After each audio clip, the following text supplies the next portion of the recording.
Hello chị các bạn, chào mừng các bạn đã quay trở lại với kênh của mình.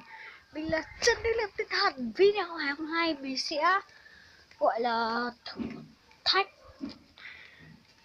không phải thử thách nữa mà là nướng khoai tây chiên nhá. Ok, là nướng thôi các bạn ạ. Đây, chảo đây. Không, các bạn lại kêu mình là nướng giả, nướng thật luôn đấy. Đây, chảo nhá. Đợi xíu này. Đây, đợi xíu này, để đây.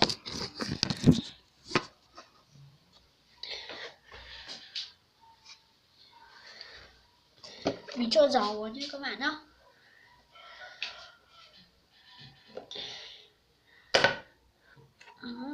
Còn tí dầu như này các bạn.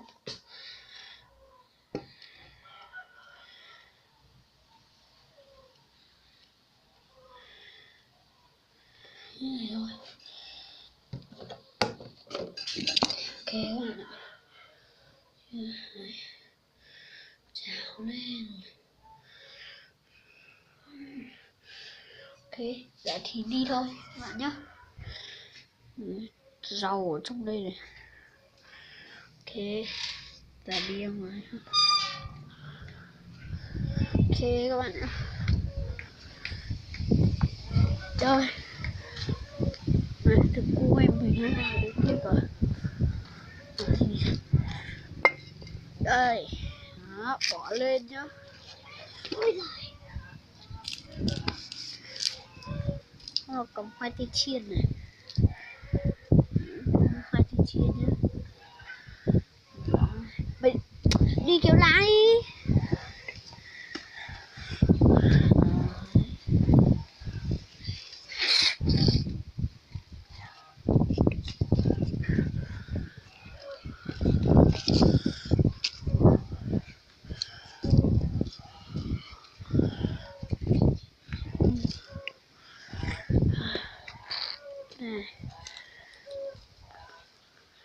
Này, không các bạn lại kêu. Ok, bây giờ mình sẽ ra kia lấy bật lửa nhá. Ok, đi thôi. Rồi. Mình có 5.000 nữa nha các bạn. Đấy,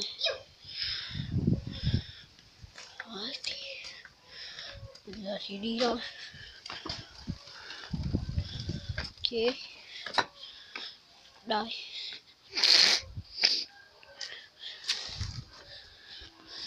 Đây bật lửa đây này. Xem cái nào bật được đó. Ở cái này, còn cái này hỏng. Cái này nhá. Vẫn còn. Ok.